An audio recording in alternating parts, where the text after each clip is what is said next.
بسم اللہ الرحمن الرحیم۔ میرے عزیز بچوں، آج آپ کا چوتھا چیپٹر شروع ہو رہا ہے۔ کیا ہے؟ 4 دن کی چاندنی پھر اندھیری رات ہے۔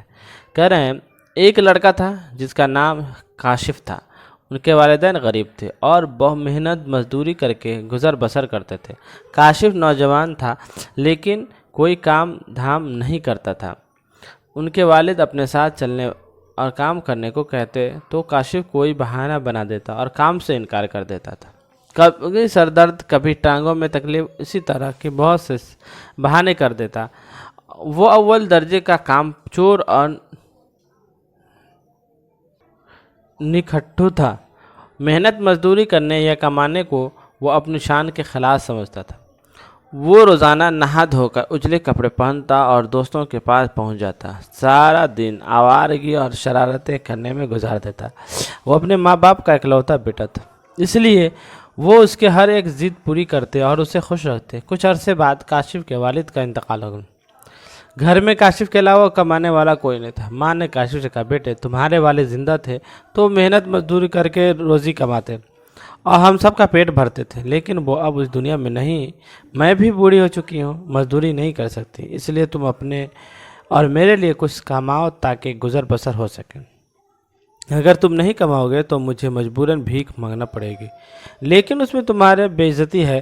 تمہارے دوست بھی تمہارا مذاق اڑائیں گے، تمہیں تانے دیں گے کہ ماں بھیک مانگتی ہے اور جوان بیٹا آوارہ پھرتا ہے۔ ماں کی بات سن کر کاشف بولا، اچھا ماں میں کوئی روزگار تلاش کرتا ہوں لیکن مزدوری نہیں کروں گا۔ کئی دن گزر گئے مگر کاشف کو ان کے پسند کا روزگار نہیں ملا۔ وہ مزدوری کر کے اپنے کھاتے پیتے گھرانے کے دوستوں کے سامنے شرمندہ نہیں ہونا چاہتا تھا۔ گھر میں کھانے پینے کو کچھ نہ رہا۔ بھوکے رہنے کی وجہ سے ماں بیمار رہنے لگی۔ خود کاشف کو بھی فاقے سے رہنا پڑا تو اس کی ماں نے پھر سمجھایا، آخر تم کب کماؤ گے؟ جب میں فاقے سے مر جاؤں گی؟ روزی حاصل کرنے کے لیے آدمی کو جو کام بھی مل جائے اسے کر لینا چاہیے۔ اتنا قابل بھی نہیں کہ تمہیں کوئی بڑی نوکری مل جائے۔ مزدوروں والا کام اپناؤ اور جو اجرت ملے اس سے کھانے پینے کا سامان خرید لاؤ۔ کاشف نے مزدوری کرنے کا ارادہ تو کر لیا مگر سوچتا تھا کہ کوئی دوست اسے مزدوری کرتے نہ دیکھ لے۔ آخرکار اس نے اپنے چہرے کو کپڑے سے ڈھک لیا تاکہ کوئی اس کے چہرے نہ دیکھ سکے۔ گھر سے نکلا اور مزدوری کرنے کے لیے شہر چل دیا۔ چلتے چلتے دوپہر ہو گئی تو وہ راستے میں ایک سایہ دار درخت کے نیچے بیٹھ کر آرام کرنے لگا۔ اتفاق چند منٹ بعد کچھ ڈاکو ادھر آئے اور آرام کرنے کے لیے اس درخت کے نیچے ٹھہر گئے۔ ان کے چہرے بھی کپڑے سے ڈھکے ہوئے تھے۔ انہوں نے کاشف کو وہاں سویا ہوا دیکھا تو سمجھے کہ وہ بھی ڈاکو ہے۔ یہاں سوچ کر وہ وہاں آرام کرنے لگے۔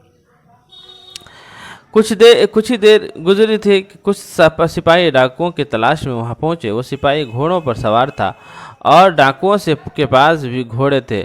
پولیس کو آتے دیکھا تو ڈاکو اپنے گھوڑوں پر سوار ہو کر وہاں سے بھاگ گئے۔ کاشف کی آنکھ کھلی تو اس نے ڈاکوؤں اور سپاہیوں کو بھاگتے دیکھا۔ وہ فوراً درخت کے آڑ میں چھپ گیا۔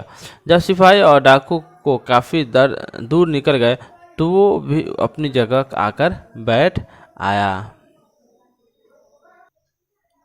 اسے ایک بڑا سا تھیلا پڑا ملا جو ڈاکوؤں کا تھا۔ وہ سپاہیوں کو دیکھ کر اسے گھبراہٹ میں وہیں چھوڑ گئے تھے۔ کاشف نے تھیلا کھول کر دیکھا تو وہ روپیوں سے بھرا تھا۔ اتنا زیادہ دولت روپیے دیکھ کر کاشف کی خوشی کا ٹھکانہ نہ رہا۔ اس نے سوچا کہ اب کام کرنے کی ضرورت نہیں۔ کیا ضرورت؟ اس رقم سے تو کچھ کام کاج کیے بغیر زندگی بھر عیش کر سکتا ہے۔ چنانچہ وہ تھیلا اٹھا کر واپس گھر کی طرف چل دیا۔ گھر پہنچ کر اس نے کچھ رقم سے کھانے پینے کی چیزیں خریدیں۔ اپنے اور ماں کے لیے نئے کپڑے اور نئی اشیاء خرید کر لایا۔ ماں نے پوچھا، اتنے روپے کہاں سے لائے؟ باقی انشاءاللہ کل پڑھایا جائے گا۔